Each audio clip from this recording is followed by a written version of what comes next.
I'm studying English at Oxford right now, so I'm taking creative writing, Victorian literature, and also modern literature while writing a thesis. Like at Bethel, you'll have, a class that you have every Monday, Wednesday, Friday, or Tuesday, Thursday. It's very consistent.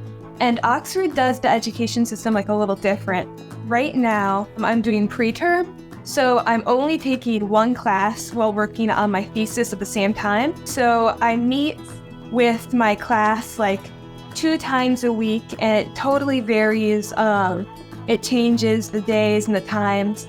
And then we research a ton outside of class. And then after midterm break, I'll come back and I'll be doing 2 classes and still working on my thesis.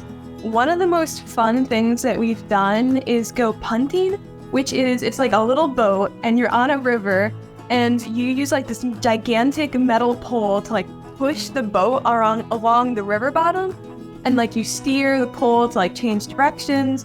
And like it's actually apparently like a really big tradition at like Oxford and Cambridge. It's really big there, and just like not even something I would could really imagine doing, but it was really fun and kind of cool to plug into like an Oxford tradition.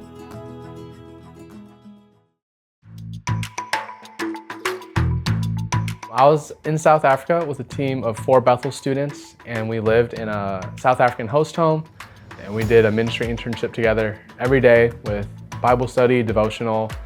We volunteered at youth groups, and we just got to live in community and with other South Africans.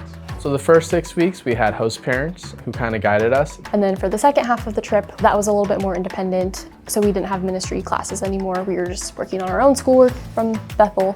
And then we got assigned to different places. So we still would work with different youth groups and camps and different things like that.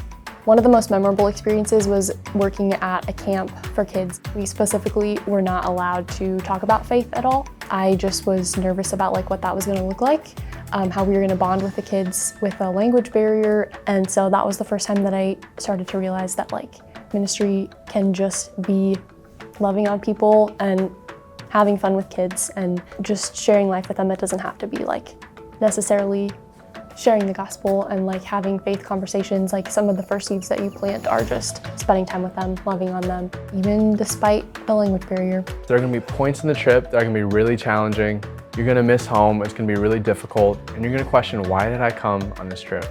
My encouragement for you is to realize that the rewards far outweigh those moments. You're gonna have stories, relationships, friendships, and so much training in the different areas of study, in your understanding of community, and your understanding of the globe as an international citizen that are gonna make those moments so worth it.